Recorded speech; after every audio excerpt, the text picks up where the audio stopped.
कहानी की शुरुआत अबीगैल नाम की एक मासूम लड़की से होती है जो एक खाली थिएटर के अंदर अकेले बैले डांस की प्रैक्टिस कर रही थी। लेकिन उसे नहीं पता था कि उसी वक्त बाहर खूंखार अपराधियों का एक ग्रुप उसे किडनैप करने की तैयारी कर रहा था। उनका हैकर अबीगैल के घर के सारे सिक्योरिटी कैमरे बंद कर देता है और एक स्नाइपर चुपके से छत पर अपनी जगह ले लेता है। डांस के बाद जब अबीगैल थिएटर से बाहर निकलकर अपनी गाड़ी में बैठती है तो उसे भनक भी नहीं थी कि अपराधियों ने उसकी गाड़ी के नीचे पहले ही एक ट्रैकर लगा दिया है। जैसे ही गाड़ी आगे बढ़ती है ये किडनैपर्स भी उसके पीछे लग जाते हैं। उधर हैकर सिस्टम हैक करके घर के दरवाजे खोल देता है और 3 अपराधी अबीगैल के बेडरूम में घुसकर फर्नीचर के पीछे छिप जाते हैं। उन गुंडों के बीच जॉय नाम की एक औरत भी थी। जब उसे एहसास होता है कि वे एक छोटी बच्ची को किडनैप करने वाले हैं तो वह इस बात का विरोध करती है। उसका उसूल था कि वह बच्चों के मामलों में नहीं पड़ती, लेकिन बाकी के साथी उसे डरा कर चुप रहने को कहते हैं। कुछ ही देर में अबीगैल अपने घर पहुंचती है और जैसे ही वह अपने बिस्तर पर लेटती है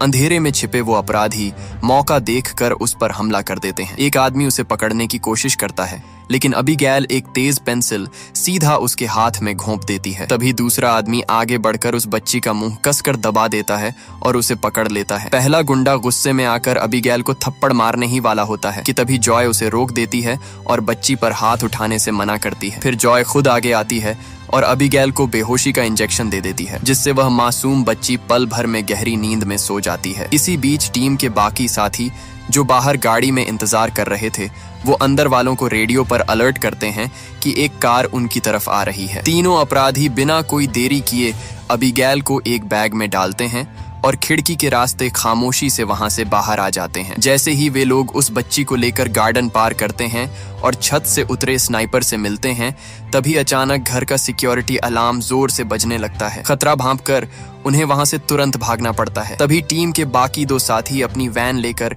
ठीक उसी वक्त वहां पहुंच जाते हैं और वे सब किसी तरह वहां से सुरक्षित बच निकलते हैं। रास्ते में वे अबीगैल की नब्ज चेक करते हैं ताकि यकीन हो सके कि वह जिंदा है और फिर उसकी आंखों पर काली पट्टी बांध देते हैं। कुछ दूर आगे जाने पर जब वे पुलिस के एक ट्रैफिक चेक पोस्ट के पास पहुंचने ही वाले होते हैं तो हैकर घबराकर क्यू दोंग को दूसरा रास्ता लेने को कहता है। लेकिन ड्राइवर बहुत शातिर था। वह अचानक वैन को मोड़कर एक बड़े ट्रक के पीछे छुपा लेता है और पुलिस की नजरों से बच निकलता है। आखिरकार वे अपनी मंजिल पर पहुंच जाते हैं। यह शहर से बहुत दूर एक वीरान और खौफनाक सी दिखने वाली हवेली थी। वहां उनकी मुलाकात लैम्बर्ट से होती है, वही मास्टरमाइंड जिसने इन सबको इस किडनैपिंग के लिए काम पर रखा था। हवेली के अंदर अबीगैल को एक कमरे में बिस्तर से बांधने के बाद लैम्बर्ट उन सबको अपने नियम समझाता है। कोई भी एक दूसरे को अपना असली नाम नहीं बताएगा और न ही अपनी पुरानी जिंदगी के बारे में कोई बात करेगा। यह सिर्फ 24 घंटे का मिशन है, इसलिए उन्हें बस तब तक उस बच्ची को संभालना है जब तक उसका अमीर बाप $50 मिलियन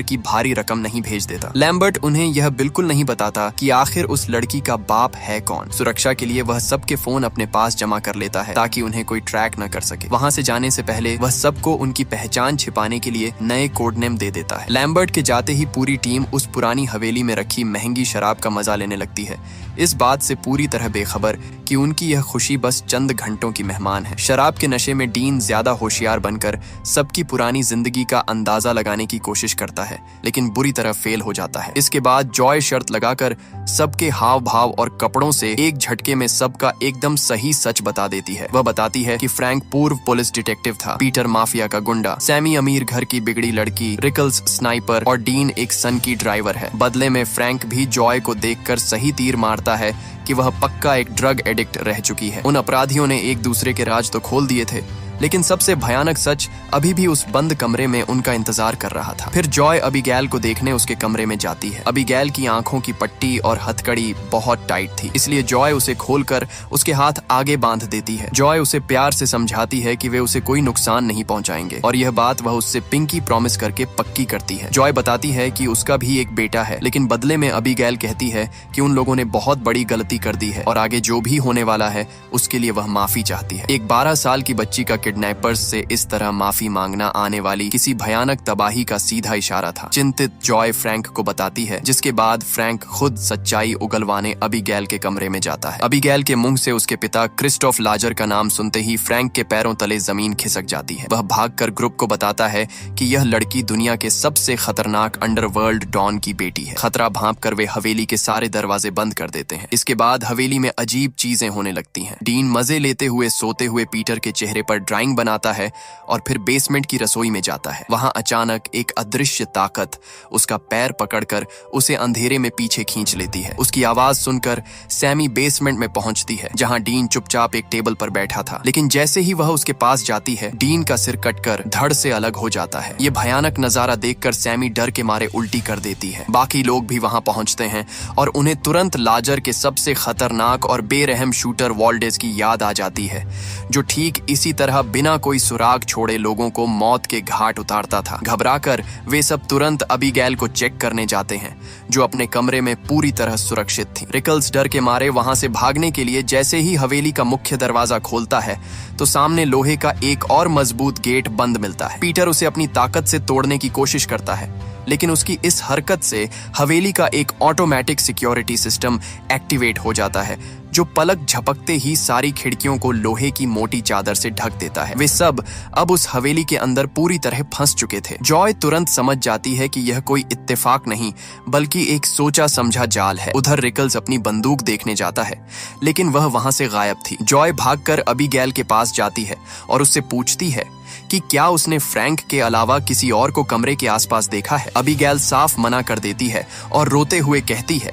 कि फ्रैंक ने उसे धमकी दी थी कि वह उसके पिता के लिए ही काम करता है और उसका असली नाम वॉल्डेज है। जॉय और रिकल्स आपस में यह बात शेयर करते हैं और हवेली से बाहर निकलने का रास्ता ढूंढने का फैसला करते हैं। लेकिन जैसे ही जॉय कमरे से बाहर जाने लगती है, उसे एक अजीब सी आवाज सुनाई देती है। वह मुड़कर देखती है तो रिकल्स दीवार के पास बहुत अजीब तरीके से खड़ा था। जैसे ही जॉय उसके पास जाती है तो उसे पता चलता है कि रिकल्स को बहुत ही बेरहमी से मारा गया है। उसकी बेजान लाश झटके से जॉय की बाहों में गिर जाती है। जॉय गुस्से और खौफ में नीचे भागती है और सीधे फ्रैंक पर बंदूक तान देती है। वह फ्रैंक पर रिकल्स की हत्या का आरोप लगाती है, पर फ्रैंक अपनी सफाई देते हुए कहता है कि वह बेकसूर है और वह लड़की सबको आपस में भड़का रही है। अपने गुस्से में वह पीटर को अबीगैल को खत्म करने के लिए भेज देता है। पीटर जैसे ही कमरे में पहुंचकर अबीगैल पर गोली चलाने वाला होता है, जॉय वहां पहुंचकर उसे रोक देती है। तभी अचानक अबीगैल बहुत ही आसानी से अपनी हथकड़ी खोल देती है। वह एक बाले डांस का स्टेप करती है और सबके सामने अपना असली भयानक रूप दिखाती है। वह कोई मासूम बच्ची नहीं, बल्कि असल में एक खूंखार वैम्पायर थी। अबीगैल तुरंत पीटर पर कूद पड़ती है और उसे दबोच लेती है। फ्रैंक उसे बचाने के लिए अबीगैल पर गोलियों की बारिश कर देता है, लेकिन हैरान करने वाली बात यह थी कि अबीगैल का घाव अपने आप तुरंत ठीक हो जाता है। जॉय भी उस पर गोली चलाती है, पर उन गोलियों का उस पर कोई असर नहीं हो रहा था। मौत को सामने देखकर वे सब भागते हैं और खुद को एक कमरे में बंद कर लेते हैं। अब उन्हें समझ आता है कि इतने सालों से जो लाजर का सबसे खतरनाक शूटर वॉल्डेज बना हुआ था, वह कोई और नहीं बल्कि खुद अबीगैल ही है। हवेली के सारे दरवाजे और खिड़कियां 2 इंच मोटी लोहे की चादर से बंद हो चुके थे, जिन्हें सैमी का कंप्यूटर हैक नहीं कर सकता था। फ्रैंक और पीटर लकड़ी के डंडे तोड़कर उन्हें आगे से नुकीला करने लगते हैं, लेकिन जॉय उनकी इस काम में कोई मदद नहीं करती, क्योंकि वह जानती थी कि अबीगैल को मारने से उसका माफिया बाप क्रिस्टोफ लाजर और ज्यादा गुस्सा हो जाएगा। जब वे पूरी तैयारी के साथ अबीगैल के कमरे में जाते हैं तो वह वहां से गायब होती है। तभी अचानक हवेली में अजीब सा म्यूजिक बजने लगता है। वे आवाज का पीछा करते हुए दूसरे कमरे में जाते हैं तो वहां का नजारा देखकर उनके होश उड़ जाते हैं। अबीगैल वहां डीन की लाश को पकड़कर बड़े मजे से डांस कर रही थी। पीटर गुस्से में उसे पकड़ने की कोशिश करता है, लेकिन अबीगैल एक ही झटके में उसे जमीन पर फेंक देती है और उसके गले से क्रॉस की चेन खींचकर उसे बुरी तरह घायल कर देती है। क्रॉस का भी उस वैम्पायर पर कोई असर नहीं हो रहा था। फ्रैंक उस पर पीछे से वार करने की कोशिश करता है, लेकिन अबीगैल उसका हथियार छीनकर उल्टा उसके पैर पर ही वार कर देती है और वे सब जान बचाकर वापस नीचे भागते हैं। वहां पहुंचकर जॉय सबको याद दिलाती है कि किडनैपिंग के समय बेहोशी का जो इंजेक्शन उन्होंने इस्तेमाल किया था, वह अबीगैल पर काम कर गया था और उनके पास मेडिकल किट में एक इंजेक्शन अभी भी बचा है। वे आपस में तय करते हैं कि जो भी पहले उस लड़की को देखेगा वह रेडियो पर जॉय को बताएगा, ताकि जॉय मौके पर पहुंचकर उसे वह इंजेक्शन दे सके। सैमी ढूंढते हुए एक गंदे और डरावने गलियारे में चली जाती है, जहां अचानक चमगादड़ों के हमले के कारण वह लड़खड़ाकर सड़ती हुई लाशों से भरे एक गहरे पूल में गिर जाती है। वह खौफ से चिल्लाती है और किसी तरह उन सड़ी हुई लाशों के ऊपर से रेंगकर बाहर निकलती है। इधर दूसरी तरफ अबीगैल को खूंखार रूप में देखकर पीटर अपनी जान बचाकर भागता है और खुद को एक कमरे में बंद कर लेता है, लेकिन अबीगैल एक ही झटके में वह भारी दरवाजा तोड़ देती है और बैले डांस करते हुए उसका पीछा करती है। पीटर गलियारे में भागते हुए अचानक फ्रैंक के खोले हुए दरवाजे से टकराकर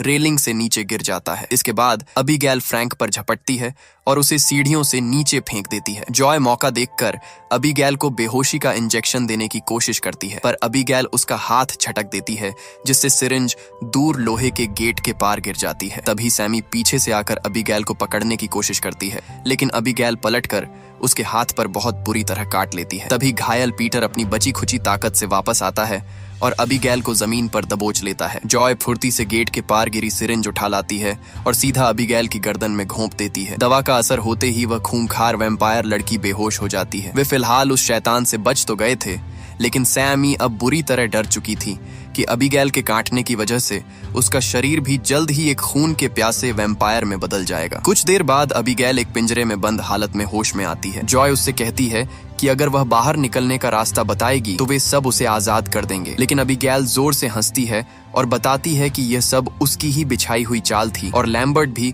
उसके लिए ही काम करता है। वह एक एक करके सबके असली नाम और उनकी पुरानी काली करतूतें बताने लगती है। वह बताती है कि सैमी ने अपने ही माता पिता के बैंक अकाउंट से पैसे चुराए थे, पीटर ने अपनी ही गैंग से चोरी की थी, फ्रैंक पुलिस में रहते हुए भी अपराधियों की तरह गैर कानूनी काम करता था और जॉय एक आर्मी डॉक्टर थी जो ड्रग्स की लत के कारण नौकरी से निकाली गई थी और उसने इलाज के दौरान गलती से एक गैंग मेंबर को मार दिया था। ये सभी लोग कभी न कभी लाजर के सबसे बड़े दुश्मन रह चुके थे। अबीगैल बताती है कि वह अपने पिता का प्यार और ध्यान पाने के लिए उसके दुश्मनों को ढूंढ कर मारती है। वह उन्हें एक ऑफर देती है कि जो कोई भी उसे इस पिंजरे से बाहर निकालेगा वह उसे जिंदा छोड़ देगी। पीटर पैसों के लालच में आकर उसे आजाद करने आगे बढ़ता है, इसलिए जॉय अपनी बंदूक से सीधे उसे गोली मार देती है। बाकी सब वहां से चले जाते हैं, लेकिन फ्रैंक वहीं रुक जाता है। वह अबीगैल से अकेले में डील करता है कि अगर वह बाहर जाने का रास्ता बताएगी तो वह उसे आजाद कर देगा। अबीगैल बताती है कि लाइब्रेरी में अगाथा क्रिस्टी की किताब को खींचने से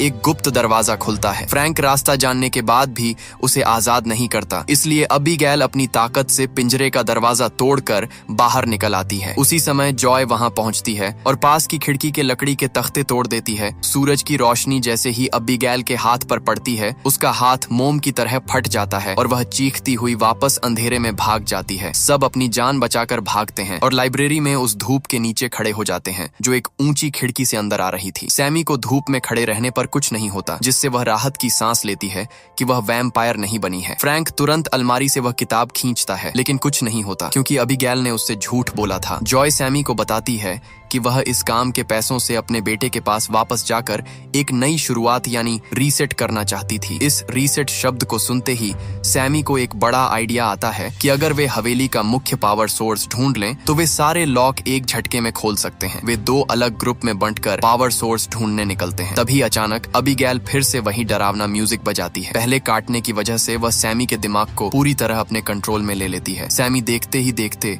एक खूंखार वैम्पायर में बदल जाती है और पीटर की गर्दन पर हमला करके उसका सारा खून पी जाती है और उसे तड़पाकर मार देती है। अबीगैल अपनी जादुई शक्तियों से सैमी को अपनी उंगलियों पर नचाने लगती है। जब जॉय और फ्रैंक वहां आते हैं तो सैमी उन्हें अपना बदला हुआ डरावना रूप दिखाती है। वे दोनों अपनी जान बचाकर भागते हैं और वापस लाइब्रेरी की तरफ जाते हैं। सैमी भी वैम्पायर की रफ्तार से उनके पीछे भागती है। अबीगैल सैमी की आवाज में ही बताती है कि उसे इस कमरे से बहुत नफरत है क्योंकि बरसों पहले यहीं पर उसके बाप ने उसे वैम्पायर बनाया था। तभी जॉय पास रखी एक चमकदार थाली उठाती है और सूरज की रोशनी को सीधे सैमी के शरीर पर रिफ्लेक्ट कर देती है। रोशनी पड़ते ही सैमी का शरीर एक जोरदार धमाके के साथ ब्लास्ट हो जाता है। सैमी के मरते ही अचानक वहां एक गुप्त दरवाजा खुल जाता है। जॉय और फ्रैंक तुरंत अंदर जाते हैं, जहां उन्हें हवेली का सीक्रेट कंट्रोल रूम और लैम्बर्ट मिलता है जो खुद भी एक वैम्पायर बन चुका था। लैम्बर्ट आते ही जॉय की गर्दन दबोच लेता है और बताता है कि 2 साल पहले जब अबीगैल को पता चला था कि उसने फ्रैंक की मदद की थी तो उसने सजा के तौर पर उसे वैम्पायर बना दिया था। तब से वह लाजर के दुश्मनों को फंसाकर यहाँ लाता है। वह बताता है कि उसने लाजर को भी फोन कर दिया है और वह रास्ते में है। लैम्बर्ट खुद अबीगैल और उसके बाप को मारकर राज करना चाहता था, इसलिए वह फ्रैंक को भी वैम्पायर बनने का ऑफर देता है। फ्रैंक इस लालच को मान जाता है। लैम्बर्ट जॉय को मारकर बेहोश कर देता है और फ्रैंक की गर्दन पर काट लेता है। फ्रैंक उसका खून पीकर एक बेहद खतरनाक वैम्पायर में बदल जाता है। लैम्बर्ट उसे होश में आई जॉय का खून पीने को कहता है, लेकिन फ्रैंक का दिमाग बहुत शातिर था। वह धोखे से सीधा लैम्बर्ट के सीने में लकड़ी का नुकीला डंडा घोंप देता है, जिससे लैम्बर्ट एक जोरदार धमाके धमाके के साथ ब्लास्ट हो जाता है। उसी समय अबीगैल वहां आती है, लेकिन नया वैम्पायर बना फ्रैंक अब उस पर भारी पड़ता है और उसे दबोचकर उसका खून पीने लगता है। जॉय मौका देखकर कंट्रोल पैनल से हवेली की सारी सिक्योरिटी हटा देती है और अपना फोन वापस ले लेती है। वह भागने की कोशिश करती है, लेकिन सीक्रेट कॉरिडोर का मेन एग्जिट अभी भी लॉक था। वह बेबस होकर अपने बेटे को एक आखिरी वॉइसमेल भेजती है। तभी फ्रैंक उसे ढूंढ लेता है और उसे वापस लाइब्रेरी में फेंकता है। वह जॉय को हवा में उठाकर फर्नीचर पर पटकने लगता है। जॉय अपनी जान बचाने के लिए उस पर ताबड़तोड़ पंच मारती है, पर वैम्पायर बने फ्रैंक पर उसके पंचों का कोई असर नहीं हो रहा था। फ्रैंक जैसे ही उसे मारने वाला होता है, तभी अबीगैल वहां आकर जॉय को बचा लेती है। अबीगैल फ्रैंक द्वारा खून चूसे जाने के कारण बहुत कमजोर हो चुकी थी। वह जॉय से मदद मांगती है और वादा करती है कि वह उसे सही सलामत उसके बेटे के पास जाने देगी। अब दोनों मिलकर फ्रैंक से लड़ती हैं, लेकिन वैम्पायर फ्रैंक की ताकत बहुत ज्यादा थी। वह एक ही झटके में अबीगैल को जमीन पर गिरा देता है और जॉय के कंधे में वही नुकीला डंडा मारकर उसे दीवार के एक पिलर से टांग देता है। जॉय दर्द से चीख उठती है। इसके बाद फ्रैंक दोबारा अबीगैल को दबोच लेता है और उसे काटने लगता है। तड़पती हुई अबीगैल दर्द में अपनी छोटी उंगली उठाकर जॉय को उसका पिंकी प्रॉमिस याद दिलाती है। फ्रैंक इसके बाद जॉय को पिलर से उतारता है और सीधा उसकी गर्दन पर काट लेता है। उसके बाद फ्रैंक अपनी नई वैम्पायर शक्तियों का इस्तेमाल करके जॉय के दिमाग को कंट्रोल करने की कोशिश करता है और उसे अबीगैल को जान से मारने का ऑर्डर देता है। लेकिन जॉय सिर्फ नाटक कर रही थी। वह अचानक घूमकर फ्रैंक को एक जोरदार धक्का दे देती है। इसी बीच जॉय जमीन पर पड़ा वह नुकीला लकड़ी का डंडा उठाती है और फ्रैंक को नीचे गिरा देती है। फिर जॉय और अबीगैल अपनी पूरी ताकत लगाकर फ्रैंक के सीने में वह डंडा आर पार घोंप देती है, जिससे एक भयानक धमाका होता है और फ्रैंक के चीथड़े उड़ जाते हैं। वह हमेशा के लिए खत्म हो जाता है। जॉय बुरी तरह डर रही थी कि फ्रैंक के काटने की वजह से वह भी वैम्पायर बन जाएगी, लेकिन अबीगैल बताती है कि क्योंकि फ्रैंक मर चुका है इसलिए ऐसा बिल्कुल नहीं होगा। अपने वादे के मुताबिक अबीगैल उसे वहां से सुरक्षित जाने देती है। जॉय जैसे ही मुड़ती है, तभी पीछे से कोई भारी हाथ जॉय का कंधा पकड़ लेता है। वह कोई और नहीं बल्कि अबीगैल का खूंखार बाप लाजर था। लाजर गुस्से में जॉय को मारना चाहता था, लेकिन अबीगैल अपने पिता के सामने ढाल बनकर खड़ी हो जाती है और कहती है कि जॉय ने उसकी जान बचाई है और वह तब उसके साथ थी जब उसका अपना बाप वहां मौजूद नहीं था। लाजर अपनी बेटी की बात मान जाता है और शुक्रिया के तौर पर जॉय का हाथ चूमता है और उसे वहां से जाने देता है। जॉय अपनी बची खुची हिम्मत समेटकर हवेली के बाहर खड़ी वैन में जाकर बैठती है। वहां उसे अपनी आखिरी लॉलीपॉप मिलती है और वह उसे खाते हुए राहत की सांस लेती है और उस नर्क जैसी हवेली से दूर चली जाती है। और इसी के साथ ये खौफनाक कहानी यहीं पर खत्म होती है। आपको वीडियो कैसी लगी कमेंट में जरूर बताएं और चैनल को सब्सक्राइब करना ना भूलें। मिलते हैं अगली वीडियो में, तब तक के लिए गुड बाय।